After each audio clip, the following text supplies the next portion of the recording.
नमस्कार दोस्तों, मैं पवन कुमार मिशन एग्ज़ाम राजस्थान में आपका स्वागत करता हूं। जैसा कि अपने राजस्थान हाई कोर्ट चतुर्थ श्रेणी के लिए हिंदी की क्लासें चल रही है। इसके पहले हमने राजस्थान की भूगोल, कला, संस्कृति आदि क्लासें पढ़ ली है। तो काफ़ी दिनों से क्लास नहीं हो रही, दोस्तों 10-12 दिन से, तो आज क्लास हो रही है। तो इसमें अपने समानार्थी शब्द चल रहे थे, तो यहाँ तक हमने पढ़ लिया था। अब इससे आगे का आपका समय बर्बाद नहीं करते हुए इसके आगे का हम पढ़ते हैं। तो उसके आगे की क्लास है अपनी प्रसन्नता, हर्ष, आनंद, आहत। यहाँ से हम पढ़ेंगे प्रसन्नता, हर्ष, आनंद। मन के विकास की स्थिति का नाम प्रसन्नता है। इसकी अभिव्यक्ति बाह्य चेष्टाओं द्वारा होती है। हर्ष आंतरिक प्रसन्नता का नाम है। प्रसन्नता तथा हर्ष, उल्लास, आमोद, प्रमोद तथा मोद, इन सभी का संबंध मन से है। आत्मा की प्रसन्नता अथवा उत्फुल्ल स्थिति का नाम आनंद है। आत्मा का स्थायी और गंभीर भाव आनंद तथा क्षणिक और तिरुभाव आहत कहलाता है। प्रेम, स्नेह, वात्सल्य, अनुराग, प्रणय, रूप, गुण आदि के मोह से उत्पन्न सुख शांति देने वाली मानसिक अनुभूति को क्या बोलते? प्रेम। क्या बोलते? प्रेम। छोटों के व्यक्त प्रेम को स्नेह बोलते हैं। छोटों के प्रति व्यक्त प्रेम को क्या बोलते हैं? स्नेह।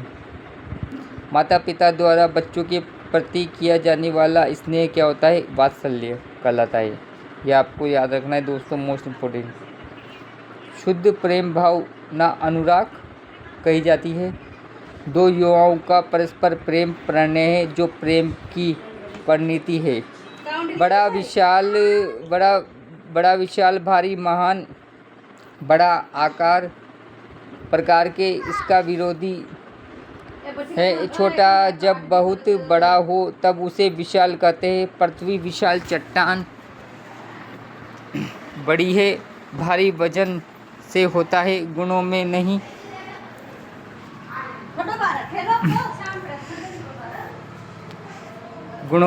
गुणों की दृष्टि से व्यक्ति महान व्यक्ति होता है।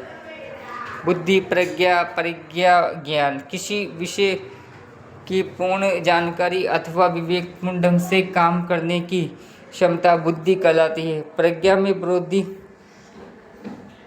आत्मिक उन्नयन का समावेश रहता है।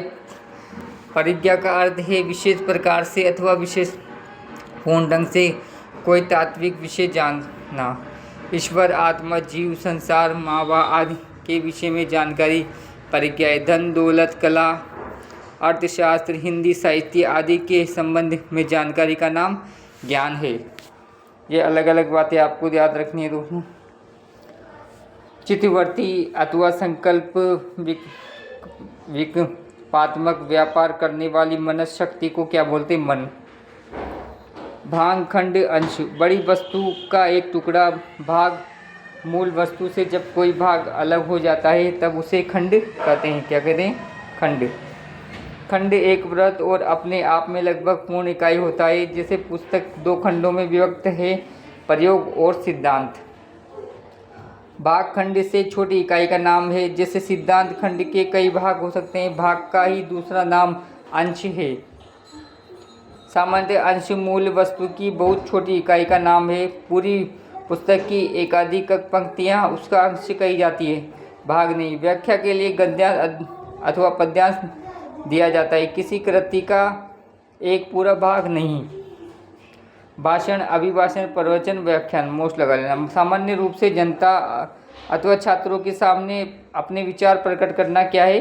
भाषण कहलाता है। किसी विशेष अवसर पर किया जाने वाला भाषण अभिभाषण कहा जाता है। जैसे दीक्षांत अभिभाषण, किंतु किसी संस्था अथवा समिति के उद्घाटन पर उद्घाटन भाषण होता है, अभिभाषण नहीं।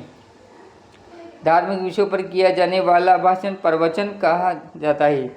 व्याख्यान में किसी विषय या सूक्ष्म विश्लेषण किया जाता है। कक्षाओं में व्याख्यान किए जाते हैं। किसमें किया जाता है? कक्षाओं में।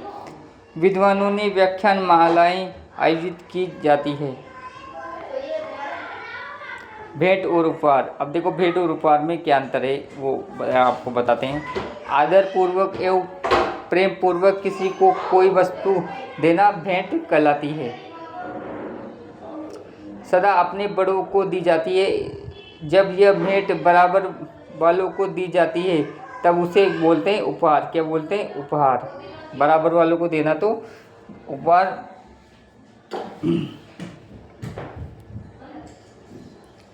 भ्रम, धोखा, भ्रांति, विभ्रम, वास्तविक का बोध न हो सकना भ्रम। दूर से एक दूसरे से मिलता जुलता चेहरा देखना, यह सोचना कि वह कणिका अतः कंजिका भ्रम है। भ्रम का जल्दी ही निवारण हो जाता है। वास्तविकता को छिपाकर दूसरे ही शब्दों में किसी विशेष वस्तु को प्रदर्शित करना धोखा है। जैसे धोखा तो आप जानते ही हो, अच्छे फलों के धोखे में सड़े फल दे देना धोखा है। भ्रम अनजाने में होता है जबकि धोखा जानबूझकर किया जाता है। ये मोस्ट इम्पोर्टेंट दोस्तों लाइन है। सोच विचार में डालने वाले भ्रम को भ्रांति कहते हैं। विभ्रम मानसिक दुर्बलता अथवा भावुकता के कारण होता है। आंखों की कमजोरी के कारण किसी को कुछ ना कुछ का कुछ समझ लेना विभ्रम है। जैसे सामने आप देख रहे थे कि यार 2 लड़के, फिर 5 जगह देखा तो एक ही लड़का आ रहा है, तो वो क्या है? आपका विभ्रम था 5 जगह। जैसे अरे तुम इति हो, मैं तो तुम्हें अभी तक स्तुति समझता था। यह विभ्रम का उदाहरण है। भ्रमण और पर्यटन। अनेक स्थानों पर घूमना फिरना भ्रमण है। जब व्यक्ति प्राकृतिक दृश्यों का आनंद लेता है तब वही भ्रमण पर्यटन का रूप प्राप्त कर लेता है। इलाहाबाद, मुंबई, कोलकाता का भ्रमण किया जाता है। पर्वतीय स्थानों नैनीताल, शिमला, दार्जिलिंग आदि का पर्यटन किया जाता है। कान्हा, किसली, खजुराहो का पर्यटन होगा क्योंकि मूल उद्देश्य प्राकृतिक दृश्यों अथवा प्राचीन मंदिरों का अवलोकन करना। मंत्रणा परामर्श। कुछ प्रमुख लोगों के साथ जो मंत्रणा की जाती है उसे गुप्त रखा जाता है। परामर्श किसी से भी किया जा सकता है, यह गुप्त नहीं रहता। महोदय और महाशय। अब देखो महोदय और महाशय में क्या अंतर है। अपने से बड़ों के लिए, अधिकारियों के लिए प्रयुक्त किया जाने वाला सम्मान सूचक शब्द महोदय होता है।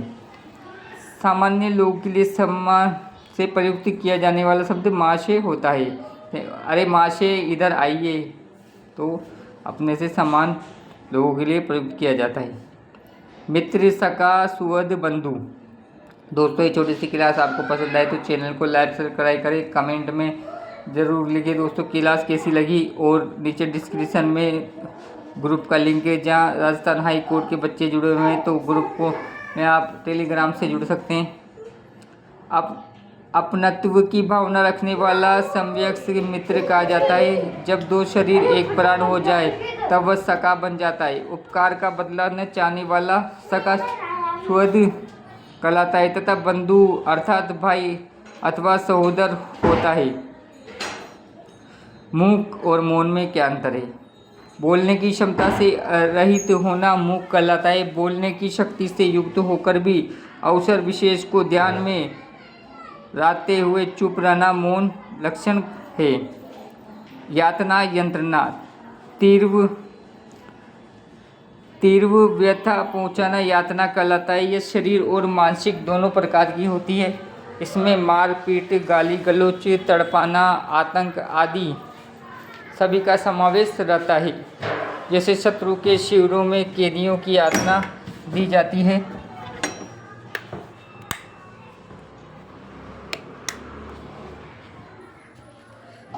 विवश की स्थिति में उत्पन्न असम मानसिक दुख यंत्रणा कहलाती है। जैसे शत्रु शिविरों से मानसिक रूप में भी शत्रुओं को प्रताड़ित किया जाता है। रोमांचित, पुलकित। प्रसन्नता की अति रेखता से शरीर रोमांचित होता है और आनंद अथवा आहत की अति रेखता के से आत्म अथवा मन पुलकित होता है। वह अवस्था आयु वर्तमान उम्र का नाम है। वह अथवा अवस्था, जैसे इस समय उसकी अवस्था 25 वर्ष की है। जीवन की कुल अवस्था आयु कहलाती, जैसे 25 वर्ष की आयु में मृत्यु हो गया था। वस्तु, द्रव्य, पदार्थ जिसका एक निश्चित रूप, रंग, आकार हो तथा जो मनुष्य निर्मित हो वह वस्तु, जैसे कपड़ा वस्तु, कागज वस्तु, पत्थर, हीरा, मोती, हवा आदि पदार्थ। पदार्थ प्राकृतिक रूप से निर्मित होते हैं। द्रव्य पदार्थ ही हैं, परंतु उसमें क्रियाशीलता और उपयोगिता का गुण प्रमुख होता है। सोना, चांदी, पीतल आदि द्रव्य हैं। वितरण विनिमय। बांटने की क्रिया का नाम वितरण। वितरण में दी गई वस्तु को वापस लेने का प्रश्न ही नहीं उठता। यह किसी नियम के आधार पर भी हो सकता है और मन के अनुसार भी। विनिमय में जो वस्तु दी जाती है उसके बदले में उतने ही मूल्य की वस्तु ले ली जाती है। एक वस्तु देगी, उसके बदले में दूसरी वस्तु लेना विनिमय है। विलय प्रलय। किसी वस्तु में इस प्रकार से लीन हो जाना कि उसका अस्तित्व ही छुप जाए, विलय कहलाता है। विलीन वस्तु विशेष प्रयत्न द्वारा ही अलग की जाती है, जैसे पानी में शक्कर का घुलना विलय होना। सब कुछ नष्ट हो जाना प्रलय है। जैसे प्रलयकारिणी बाढ़ से पूरा गांव नष्ट हो गया, अब उसके अस्तित्व को खोजा नहीं जा सकता। विलाप और प्रलाप, दोनों में क्या अंतर है? किसी गहन दुख में अभिभूत होकर फूट फूट कर रोना विलाप कहा जाता है। रोते समय कुछ भी अथवा अनकल रूप में बकना प्रलाप कहा जाता है। प्रलाप पागलपन अथवा उन्माद की क्षणिक मनोदशा है। विहीन रहित। विहीन अच्छी बातों के अभाव का सूचक है, जैसे वह पुरुषार्थ विहीन हो गया है। रहित से बुरी आदतों अथवा गुणों का अभाव प्रकट किया जाता है, जैसे अब वह दुर्गुण से रहित है। शिरा स्नायु, रक्त को वहन करने वाली शिराएं होती है, संवेदनाओं को वहन करने वाली स्नायु होती है। श्रद्धा और भक्ति में क्या अंतर है? किसी मनुष्य में जनसाधारण में विशेष गुण अथवा शक्ति का विकास देख उसके संबंध में जो एक स्थायी आनंद प्रति हृदय स्थापित हो जाती है, उसे श्रद्धा कहते हैं। श्रद्धा और प्रेम के योग का नाम ही शक्ति है। श्रम साध्य, दुस्साध्य, असाध्य, कष्ट साध्य। जिसे करने में विशेष परिश्रम करना पड़े, श्रम साध्य। जिस काम को करना अत्यंत कठिन हो, दुस्साध्य। जिसे करना असंभव, असाध्य। तथा जिसे पूरा करने में अनेक कष्ट सहन करने पड़े, कष्ट साध्य। मोस्ट इम्पोर्टेंट लगा लिया दोस्तों, सबको पेपर में आया हुआ प्रश्न है। संवाद, परिसंवाद, चर्चा, परिचर्चा, वार्ता। दो अथवा दो से अधिक व्यक्तियों के मध्य होने वाले वार्तालाप संवाद। जब यह किसी विषय विशेष पर केंद्रित होता है तब इसे परिसंवाद कहते हैं। संवाद परिसंवाद में विषय का वेतन किंचित व्यापक होता है, उसमें वस्तुनिष्ठता रहती है। इन्हें ही दूसरे शब्दों में चर्चा और परिचर्चा भी कहते हैं। चर्चा परिचर्चा आदि अंतरंग और व्यक्तिगत प्रतिक्रियाओं पर आधारित होती है। 2, 4, 10, 20 लोगों के मध्य अपने विचार को प्रस्तुत करना वार्ता है। इसमें भाषण की औपचारिकता नहीं रहती। भाषण का अतिरिक्त विषय होता है। वार्ता प्रश्नोत्तर पर भी आधारित हो सकती है अथवा उसके कई विषय हो सकते हैं। वार्ता में धारावाहिक रहती है। चर्चा परिचर्चा में परस्पर विचारों का आदान प्रदान प्रमुख होता है, अतः धारावाहिक टूट जाती है। संकोच, वीड़ा और लज्जा, दोनों में क्या अंतर है? किसी काम में हिंसक का अनुभव करना संकोच कहलाता है। काम काज संकोच वीड़ा तथा लज्जा कहलाती है। संशय और संदेह में क्या अंतर है? किसी वस्तु का वास्तविक ज्ञान न होना, फिर भी उसके विषय में जिज्ञासा बनी रहना संशय। जैसे यह रस्सी अथवा सांप, इससे समझने का प्रयत्न छोड़ा नहीं गया। जैसे ही वास्तविक ज्ञान हो जाता है, संशय की स्थिति समाप्त हो जाती है। किसी वस्तु अथवा कार्य के संदर्भ में निश्चय न कर पाना संदेह का लक्षण है। इसमें वास्तविकता का ज्ञान रहता है, संशय नहीं रहता। जैसे मैं कन्याकुमारी जा रहा हूँ अथवा नहीं, इसमें संदेह है। संस्कृति और सभ्यता में क्या अंतर है? व्यक्ति का आत्मिक विकास संस्कृति के द्वारा और उसका मौलिक विकास सभ्यता के द्वारा प्रकट किया जाता है। जैसे भारत की संस्कृति प्राचीन है, यूरोप की भौतिक सभ्यता उन्नत है। सतर्क, सावधान और जागरूक, इन तीनों में क्या अंतर है? आने वाले संकट का सामना करने के लिए पूरी तरह से सावधान रहना, सतर्क रहना कहलाता है। सावधान रहने के लिए कार्य से संबंधित सारी आवश्यक बातों का ज्ञान होना, तदनुसार कार्य करना अपेक्षित होता है। जागृत, संचेत तथा सक्रिय रहने को जागरूक कहते हैं। सावधान रहते हुए भी हानि की संभावना बनी रहती है, किंतु जागरूक इसलिए कहा जाता है ताकि हानि न हो सके। सभा, समिति और परिषद, तीनों में क्या अंतर है? किसी विशेष प्रयोजन से कुछ लोगों अथवा सदस्यों द्वारा विधिवत गठित गठित संस्था का नाम सभा विशेष कार्यों के लिए कई समितियां अथवा उपसमितियां गठित कर समिति सभा के अंतर्गत भी हो सकती है और पृथक भी। यह सभा का एक छोटा रूप है। उदाहरण के लिए नगरीय पाचारणी सभा है। देवनागरी संशोधक समिति, जिस समिति के प्रतिनिधि अथवा पार्षद पहुंचते हैं उसे परिषद कहते हैं। नगर पालिका अथवा नगर परिषद होती है। विभिन्न कक्षाओं के प्रतिनिधि होने के कारण महाविद्यालय की आर्थिक साहित्य समिति न होकर हिंदी साहित्य परिभाषित होती है। कला परिषद, विद्या परिषद भी इसी प्रकार गठित होती है। समिति का अस्तित्व स्वतंत्र हो सकता है, किंतु परिषद किसी संस्था विशेष के नियमों के अनुसार संगठित होती है और उन्हीं के अनुसार कार्यशील भी। परिषदों का एक निर्धारित कार्यकाल होता है, परंतु समिति के काल का प्रबंध नहीं रहता। समिति के सदस्य स्थायी हो सकते हैं, परिषद के नहीं। मोस्ट लगा लेना दोस्तों, समिति के सदस्य स्थायी हो सकते हैं और परिषद के नहीं। दोस्तों ये क्लास आज की हम यही समाप्त करते हैं। बचा हुआ पार्ट हम कल पूरा कर लेंगे। थोड़ा सा पार्ट और बचा है दोस्तों से, और ये महत्वपूर्ण पर्सन और ये थोड़ा सा पार्ट हम कल पूरा कर लेंगे सभापति और अध्यक्ष से। तो क्लास को यही समाप्त करते हैं दोस्तों। आशा करता हूँ कि छोटी सी क्लास आपको पसंद आएगी। अगर क्लास पसंद आए तो चैनल को लाइक सब्सक्राइब करें दोस्तों। कमेंट जरूर करें क्लास कैसी लगी, और चैनल पर नीचे डिस्क्रिप्शन में टेलीग्राम का लिंक है, वहाँ जुड़ें दोस्तों। वहाँ राजस्थान हाई कोर्ट के बच्चे जुड़े हुए हैं। धन्यवाद।